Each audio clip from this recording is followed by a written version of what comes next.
Oke, Assalamualaikum warahmatullahi wabarakatuh. Kita ketemu lagi ya dengan saya Khairina Nurizati. Kali ini dalam mata kuliah Sistem Pengendalian Manajemen. Nah, ini kita sudah memasuki tahapan setelah proses pelaksanaan kegiatan ya. Jadi awalnya adalah perencanaan, kemudian penyusunan strategi, perumusan strategi, kemudian perencanaan strategis, penyusunan anggaran, dan pelaksanaan program. Nah, selanjutnya tahapan berikutnya yaitu analisis dan pelaporan kinerja, di mana ini termasuk dalam proses pengendalian manajemen di tahap terakhir ya. Nah,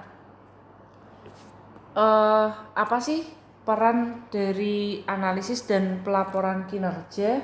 Jadi manajemen tidak hanya ingin mengetahui jumlah selisih antara hasil yang direncanakan dengan hasil sesungguhnya, tapi yang lebih penting juga ingin mengetahui kenapa selisih tersebut itu terjadi gitu ya. Nah, analisis selisih antara anggaran dengan realisasinya itu digunakan dalam menganalisis kinerja, karena anggaran merupakan komitmen dari manajer pusat pertanggungjawaban mengenai kinerja yang seharusnya dicapai.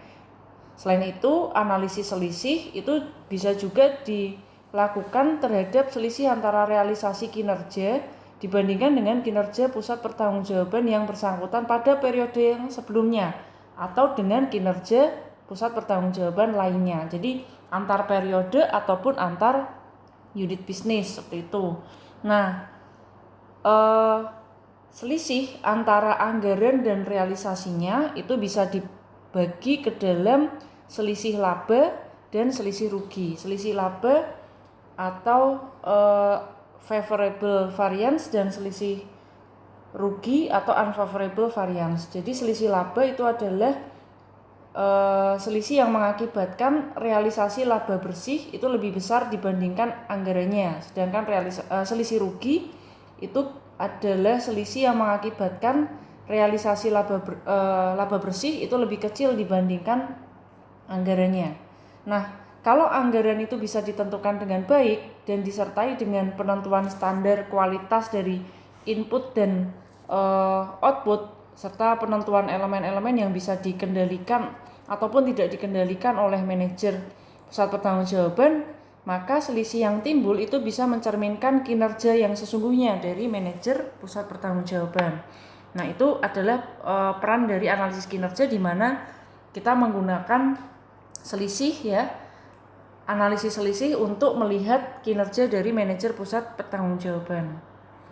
Nah, selisih yang terjadi antara anggaran dan realisasinya itu dilaporkan kepada manajemen melalui sistem pelaporan kinerja.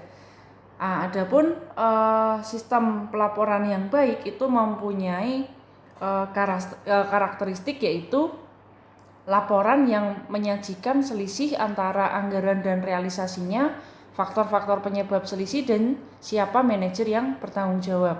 Kemudian juga terdapat laporan yang mencakup ramalan tahunan serta laporan yang mencakup penjelasan mengenai penyebab selisih, tindakan koreksi apabila terdapat selisih, serta waktu yang diperlukan untuk melaksanakan tindakan koreksi secara efektif.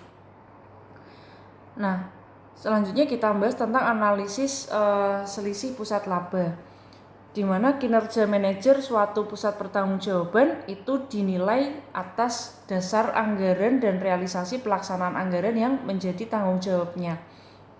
Kinerja manajer pusat laba pada organisasi yang berbentuk divisional itu dianalisis kinerjanya atas dasar anggaran laba dibandingkan dengan realisasi labanya. Selanjutnya, selisih tersebut dirinci ke dalam selisih yang menjadi tanggung jawab para manajer yang berada di level di bawah manajer pusat laba, yaitu manajer pusat pendapatan dan manajer pusat biaya.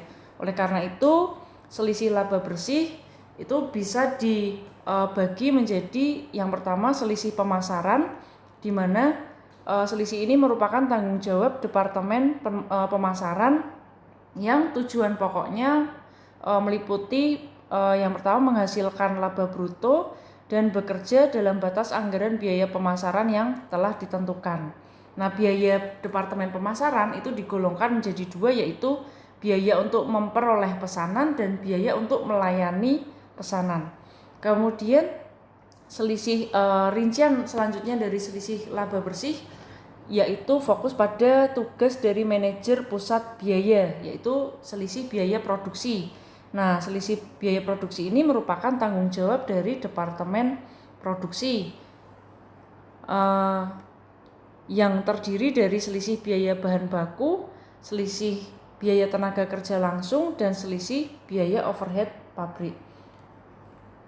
Nah, dalam selisih pemasaran tadi ya juga perlu dilakukan analisis laba bruto. Analisis laba bruto ini digunakan untuk menilai kinerja manajer Departemen Pemasaran dalam menghasilkan laba bruto.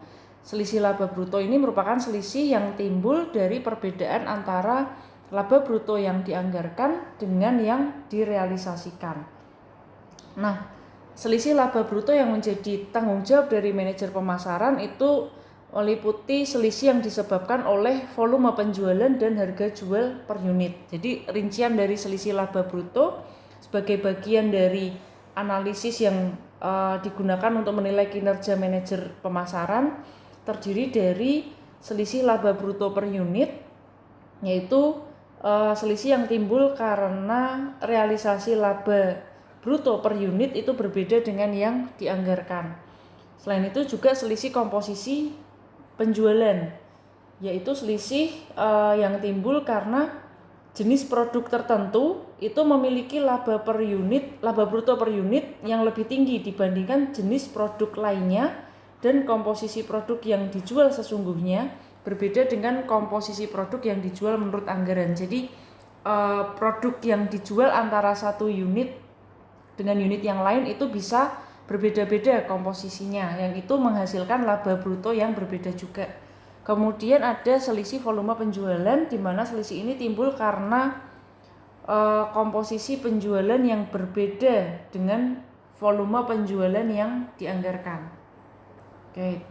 Nah, selain selisih pemasaran dan selisih biaya produksi juga perlu dilakukan analisis selisih lain-lain atau biaya administrasi dan umum.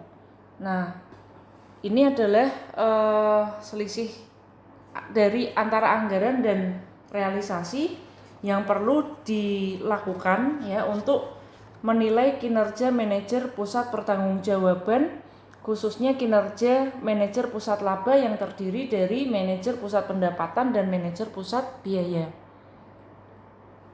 Kemudian laporan pengendalian ya atau laporan kinerja, apa saja sih komponen dari laporan pengendalian ya, yang jadi ada 3 macam ya laporan yang disajikan kepada para manajer, yaitu laporan informasi, laporan kinerja ekonomi, dan laporan kinerja pribadi atau laporan pengendalian. Laporan informasi ini dirancang untuk memberitahu manajemen mengenai apa saja yang terjadi. Jadi manajemen mempelajari laporan itu untuk menentukan apakah kejadian tersebut itu perlu diselidiki lebih lanjut atau tidak.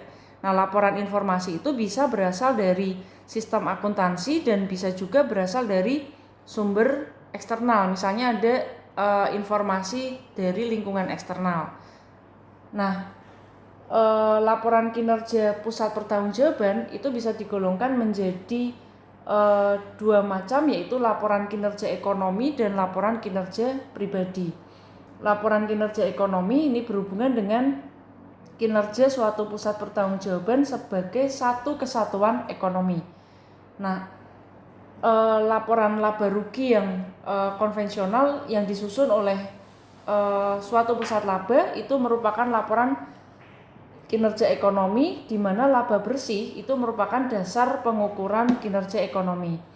Nah, laporan kinerja ekonomi ini disusun dari informasi akuntansi yang konvensional, termasuk akuntansi biaya penuh atau full costing. Nah, laporan kinerja berikutnya yaitu laporan kinerja pribadi yang menitik beratkan pada kinerja dari manajer pusat laba atau disebut juga laporan pengendalian. Isi dari laporan kinerja pribadi itu memuat 3 macam informasi, yaitu informasi kinerja yang sesungguhnya dicapai, informasi kinerja yang seharusnya dicapai, serta penyebab perbedaan kalau misalnya ada perbedaan antara kinerja yang sesungguhnya dengan kinerja yang seharusnya atau yang diharapkan. Nah, laporan kinerja pribadi atau laporan pengendalian yang baik itu mempunyai 3 karakteristik, yaitu yang pertama, laporan itu harus bisa dikaitkan dengan tanggung jawab pribadi dari masing-masing manajer. Kemudian kinerja yang sesungguhnya itu harus dibandingkan dengan standar terbaik yang ada, dan informasi-informasi yang signifikan itu harus bisa disoroti. Nah, kemudian jangka waktu pelaporan, di mana laporan pengendalian itu mencakup jangka waktu tertentu. Nah, penentuan jangka waktu pelaporan itu seharusnya mempertimbangkan kemungkinan adanya keikutsertaan dari manajer atasan gitu ya terhadap penyimpangan-penyimpangan yang signifikan, sehingga manajer pusat pertanggungjawaban itu bisa segera mengubah kinerja ke arah yang diinginkan. Nah, jadi tergantung dari sejauh mana peran serta dari manajer atasannya dalam pengambilan keputusan terkait perbaikan atau koreksi apabila itu diperlukan. Misalnya, kalau adanya produk rusak atau mesin yang rusak, itu harus segera dilaporkan saat itu juga. Nah, misalnya lagi laporan penjualan gitu ya, laporan penjualan itu bisa disajikan secara mingguan, sedangkan laporan pusat pertanggungjawaban yang menyeluruh itu disusun secara bulanan. Jadi tergantung kejadiannya seperti apa. Kemudian penggunaan laporan pengendalian. Jadi laporan pengendalian itu menyajikan perbandingan antara kinerja yang sesungguhnya dengan kinerja yang diharapkan. Nah, laporan ini itu bisa digunakan sebagai feedback atau umpan balik untuk menilai kinerja manajer suatu pusat pertanggungjawaban dan memotivasi manajer tersebut agar melakukan tindakan koreksi atas kinerjanya di masa yang akan datang.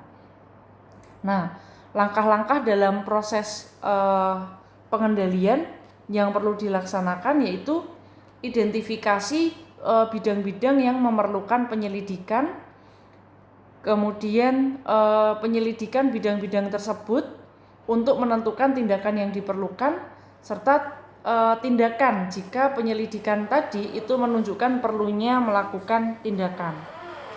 Kemudian akuntansi pertanggungjawaban. Nah,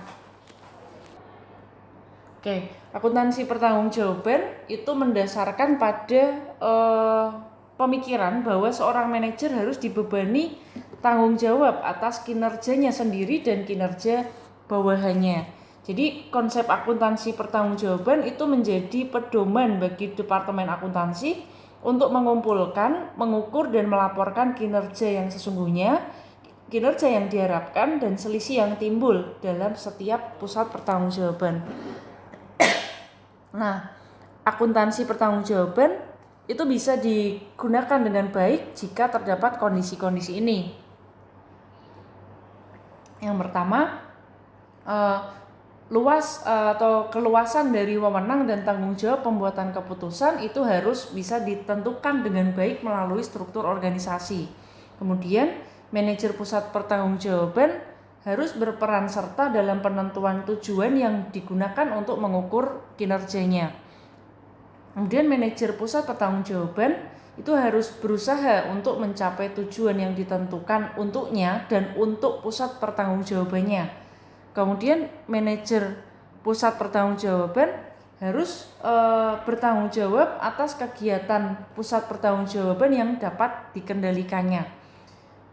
Kemudian laporan kinerja dan umpan baliknya atau feedbacknya untuk manajer pusat pertanggungjawaban itu harus disajikan secara tepat waktu, dan laporan kinerja harus menyajikan secara jelas selisih yang terjadi, tindakan koreksi dan tindak lanjutnya sehingga memungkinkan diterapkannya prinsip pengecualian. Kemudian harus ditentukan dengan jelas peranan dari kinerja manajer terhadap struktur balas jasa atau insentif dalam perusahaan. Kemudian sistem akuntansi pertanggungjawaban itu hanya mengukur salah satu kinerja manajer pusat pertanggungjawaban, yaitu kinerja keuangan. Selain kinerja keuangan, seorang manajer itu bisa dinilai atas dasar tingkat kepuasan karyawan, moral individu dan sebagainya. Nah, sistem akuntansi pertanggungjawaban itu dirancang khusus sesuai dengan struktur organisasi agar bisa menyajikan laporan-laporan kinerja yang berguna dalam menilai sumbangsih dari manajer tingkat pertanggungjawaban tertentu dalam pencapaian tujuan perusahaan secara keseluruhan yang sudah ditentukan.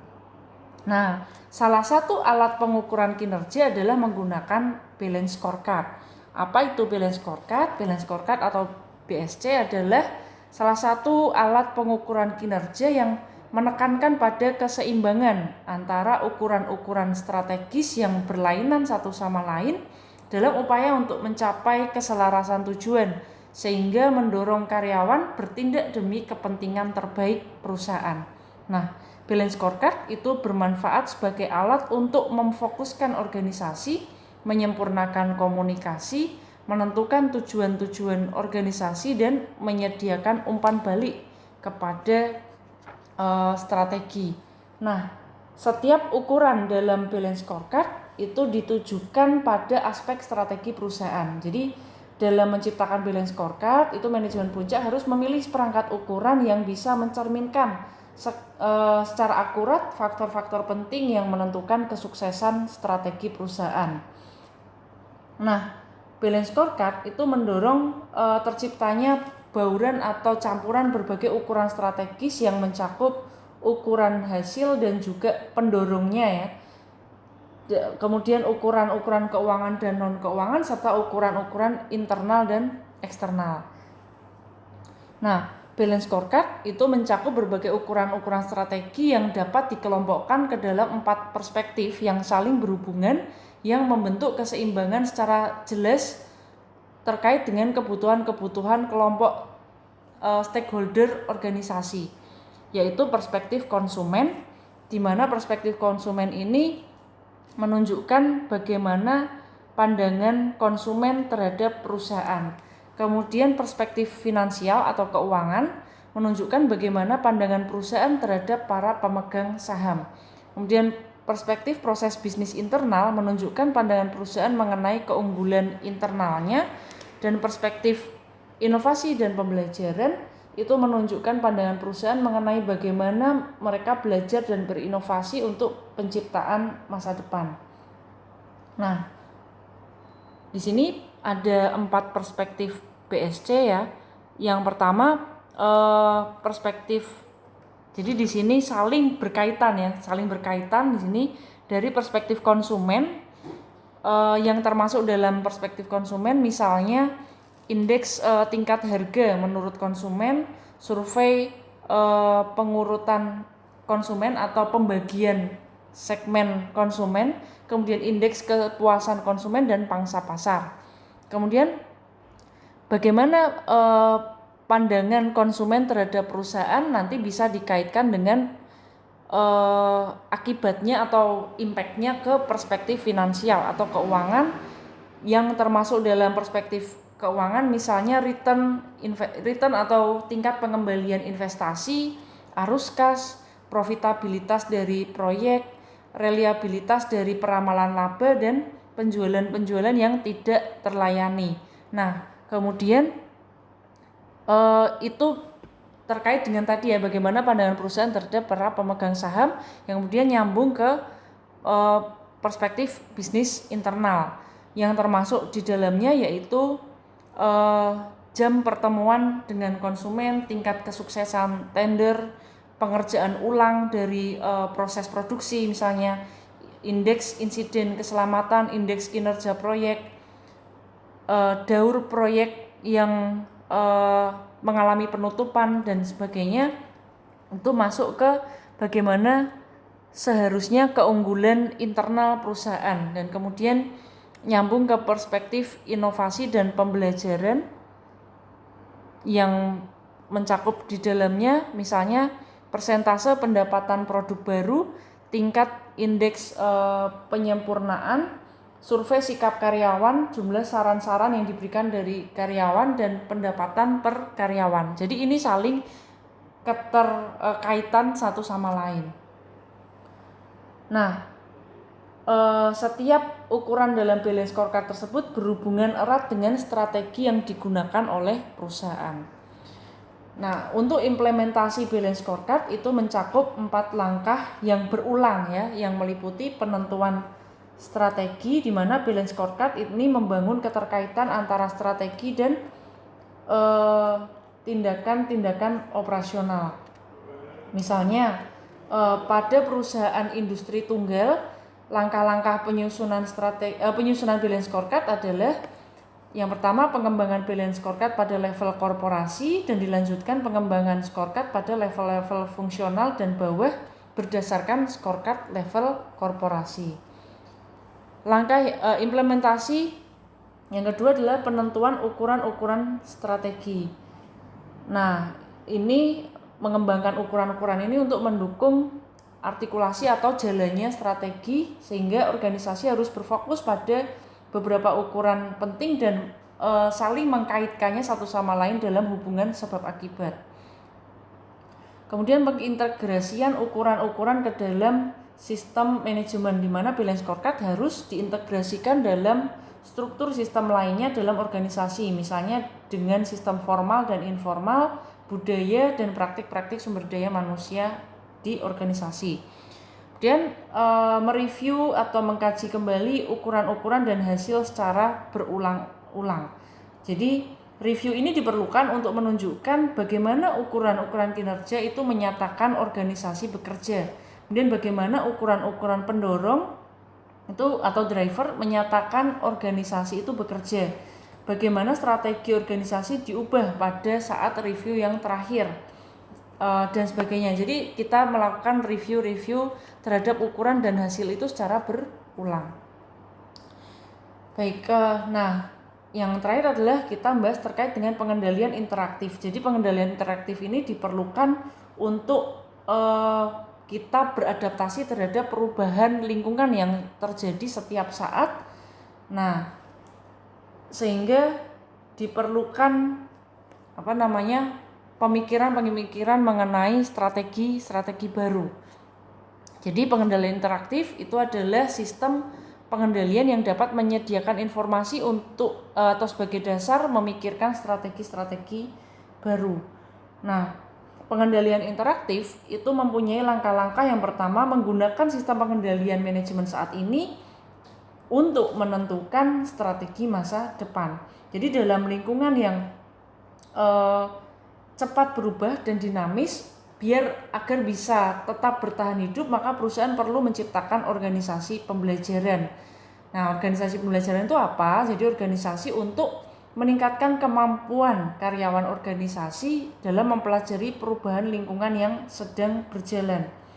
Nah, oleh karena itu tujuan dari pengendalian interaktif adalah memungkinkan kreasi atau pembaruan terus-menerus dari organisasi pembelajaran itu tadi. Nah,